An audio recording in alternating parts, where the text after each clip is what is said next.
students, in this lab, we're going to explore some of the elements that we find on the periodic table. You might remember one of the biggest distinctions between elements on the periodic table is that between metals and nonmetals. There's the stair-step line that cuts between boron and aluminum on the periodic table. And it goes to the right, down, to the right, down, right, and down. Elements found to the right of that stair-step line are the non-metals. Substances to the left of that stair-step line are the metals. With one exception, it's an important exception. Hydrogen is a non-metal on the left side of the periodic table. Now, how can you tell in real life what the difference is between a metal and a non-metal other than somebody tells you? Well, we know that metals are shiny, or lustrous. They can be hammered into sheets, which is, the term is malleable. They can be drawn into wires, which the term is ductile, and they can conduct heat and electricity very well. If you've ever let a metal spoon sit in a pot of boiling water on the stove, and then you grab to pick that up, you very quickly learn that lesson that metals conduct heat very well. But if it were a wooden spoon in that same pot of boiling water, no problem. You can pick up a wooden spoon without any issue. And it's not the temperature of the spoon that's particularly different. It's how quickly that spoon can conduct the heat from the pot of boiling water to your hand. Similarly, the wires in your house that allow electricity to flow, I can guarantee you would be made of a metal, a substance that will allow electricity to flow. Most often copper, although there are other wires, materials to make up wires. So in this lab, we're just going to do an exploration. We just want you to start by looking at each of 8 different substances. Now, the 8 substances are elements that you could find on the periodic table. We have aluminum in wire form. We have carbon in charcoal form. We have iron, magnesium, silicon, sulfur, tin, and zinc. All of those elements are listed on the data table for this lab. So this is going to be imperfect. It would be great if we could do this one in person, but let's do the best we can. So when it says appearance, I want you to note shininess. Okay, is it particularly shiny? Is it reflecting light, or is it not? So let's go down the line, starting with aluminum. You tell me, does that look shiny? Carbon? Is it reflecting lots of the light back to you? Iron, ignore the rust, but the rest of it is, tell me whether that's shiny. Now this magnesium's a little bit interesting.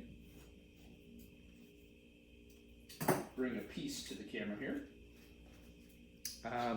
It does have some gunk on it.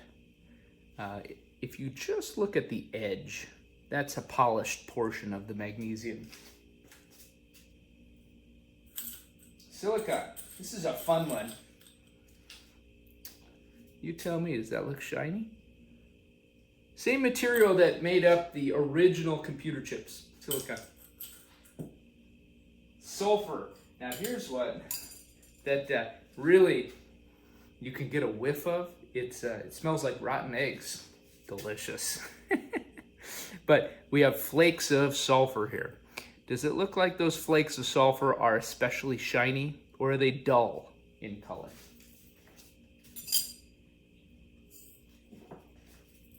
tin. So we're looking at little pellets of tin.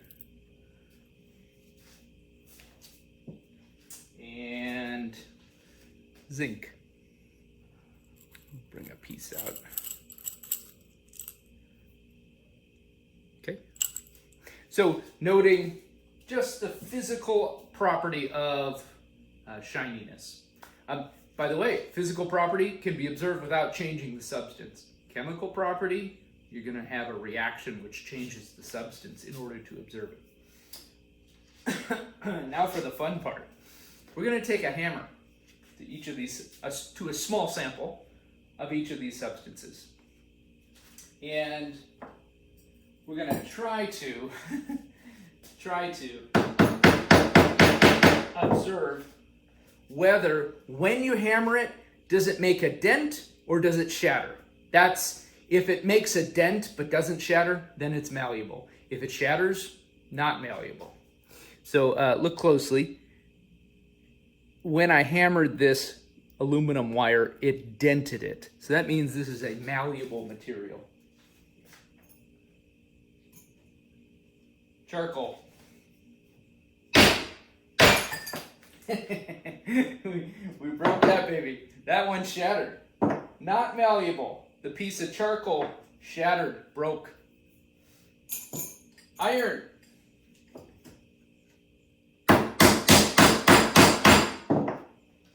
Made some pretty good dents here in the iron. So malleable. Magnesium, boy, this one is it's so flimsy. You can if you can bend it with your fingers, okay, it's malleable. So magnesium, malleable. Silicon, here's an interesting one.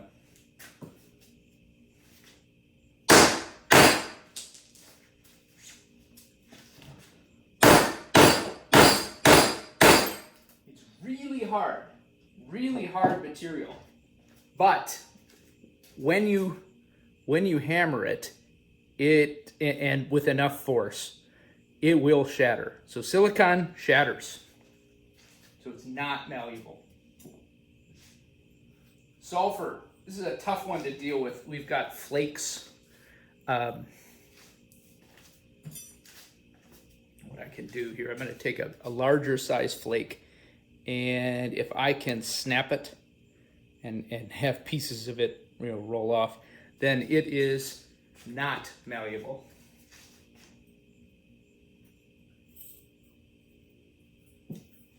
Tin. I'm going to hammer some tin a little bit.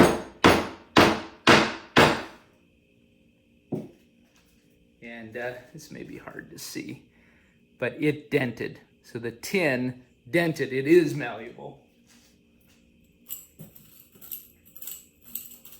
And lastly, zinc. Take a piece of zinc, hammer it.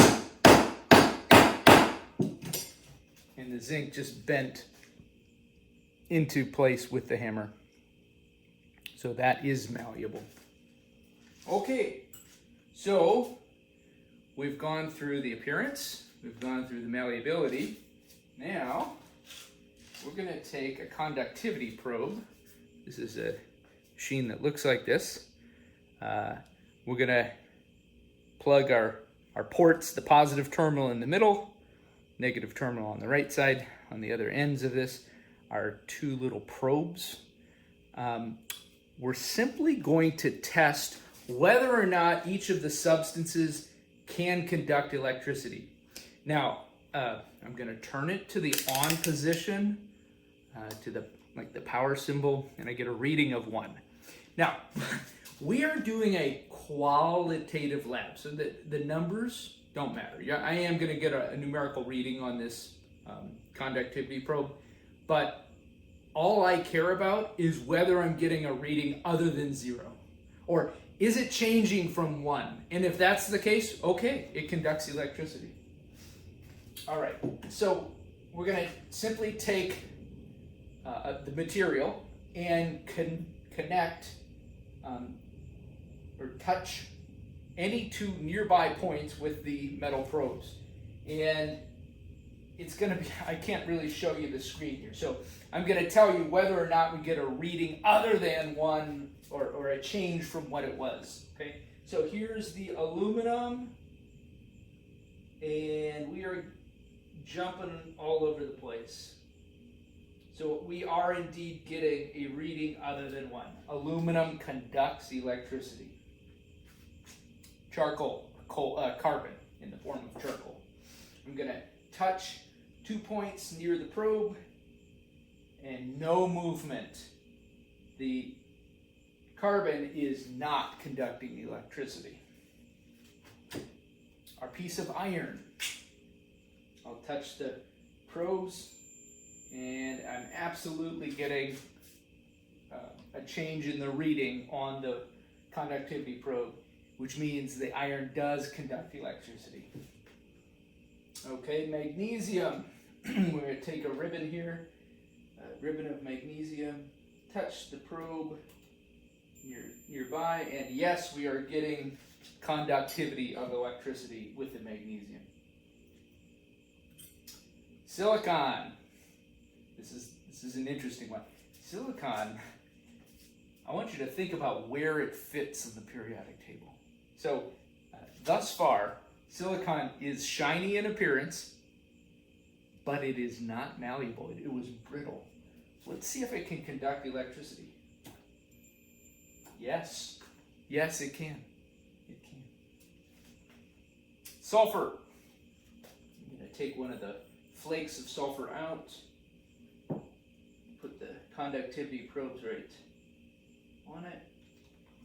No conduction of electricity. So there was no change in the reading with sulfur. With tin, it's a small piece. I'm going to touch a piece of tin, and yes, our probe is indicating a change. So yes, tin does conduct electricity. And lastly, zinc. Take a nice piece of zinc. We'll use our conductivity probe to touch any 2 points that are near each other, and yes, once again, we are getting electricity conducted.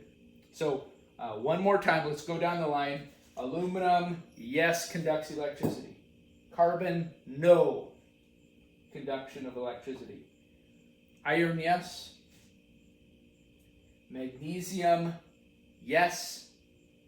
Silicon, yes. Sulfur, the yellow flakes, no. Tin, yes. Zinc, yes. Okay, now let's move on to the chemical properties. We're gonna, as we go down the column here, we're gonna take a small sample of each of the materials and we're gonna drop it into one of our test tubes.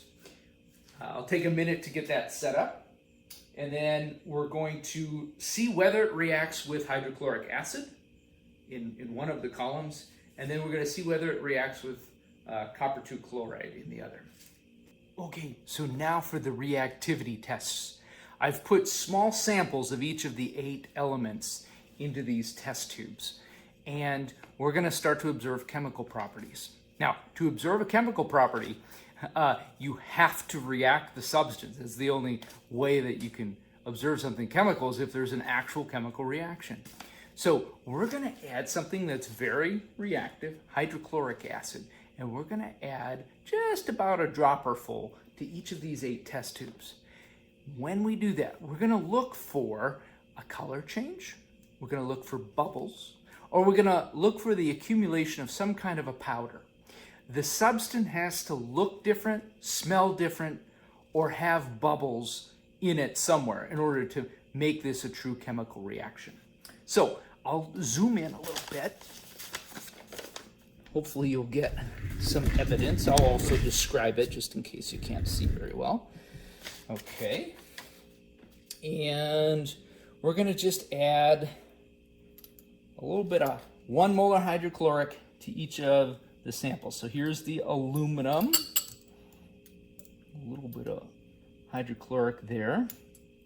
I'm just going to go down the line right now, and then I'll zoom in on each of the test tubes after we've done the adding of the hydrochloric. Because sometimes it takes a little while for a reaction to occur. It's not going to be all instantaneous.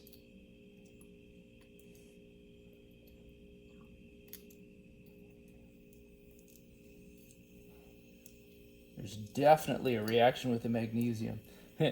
Check this one out. Immediate bubbling going on. So definitely a reaction with the mag.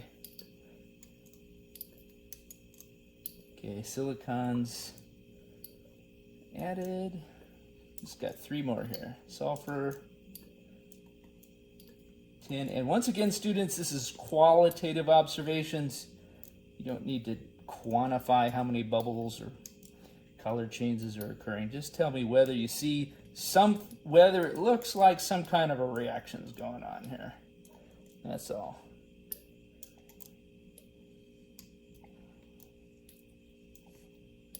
Okay. So, let's take a look at our first tube. We've got aluminum. Does it look like anything is happening here with the aluminum and the hydrochloric acid? Not particularly. How about the carbon?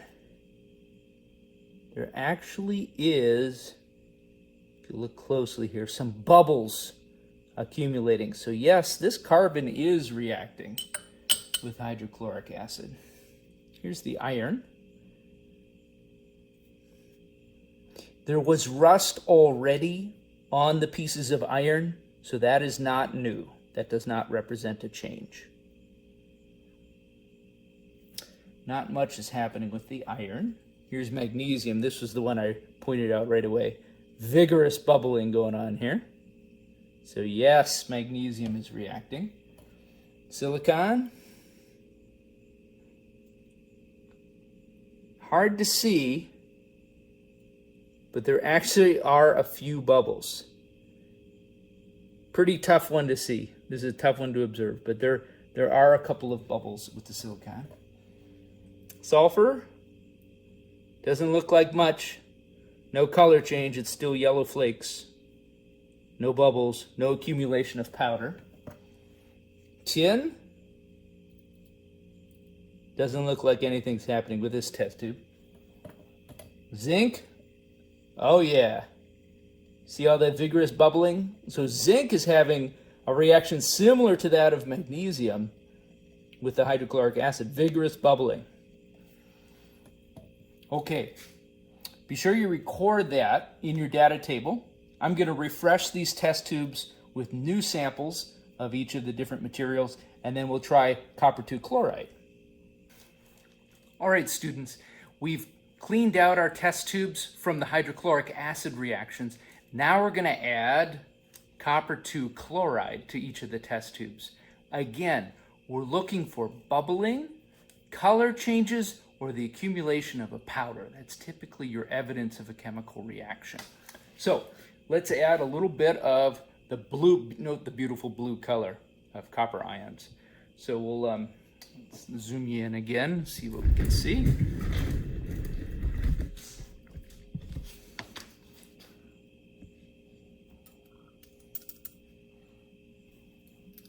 And I'm just gonna, once again, I'm just gonna go down the line, adding some copper chloride to each of the test tubes, and then we'll go back and note any observations that you might see.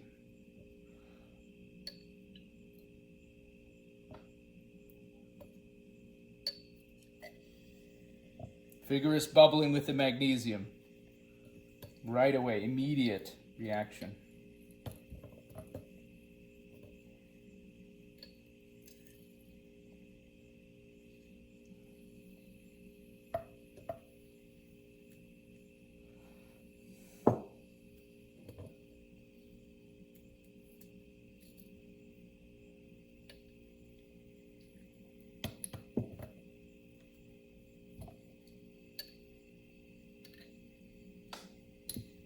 Okay, now let's see what's changing colors, accumulating powder, or undergoing a color change. take a look at the aluminum here. If I tilt the tube a little bit, you can really see a color change. The aluminum went from a silverish color to all of a sudden it's a kind of a brownish accumulated on here.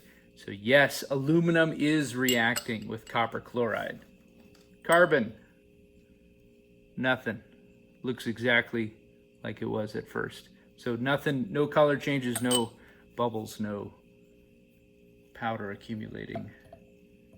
Iron, let's see.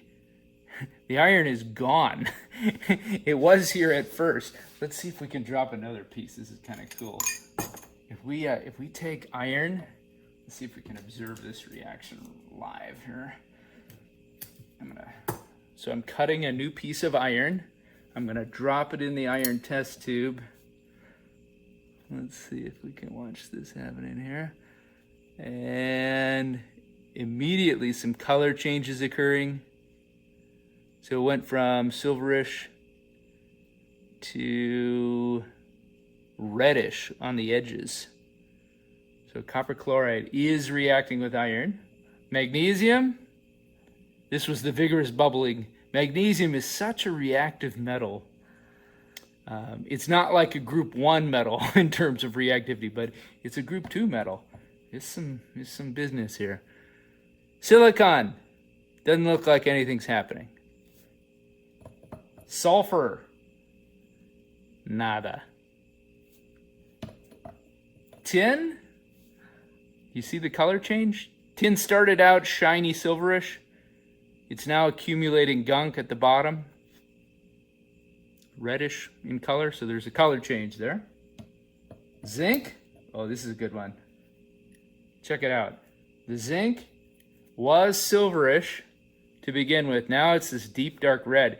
And if you could feel this, the test tube's hot. Very exothermic. So yes, for sure the zinc is reacting. So, one more time. Yes, aluminum is reacting with copper chloride. No to carbon. Yes to iron. Yes to magnesium. No to silicon. No to sulfur. Yes to tin. And yes to zinc. In this lab, we made observations of both the physical and the chemical properties for each of 8 different elements: aluminum, carbon, iron, magnesium, silicon, sulfur, tin, and zinc. It's just an open-ended exploration, so don't think that necessarily we're looking for you to come away with anything concrete or in a right or wrong kind of a way here.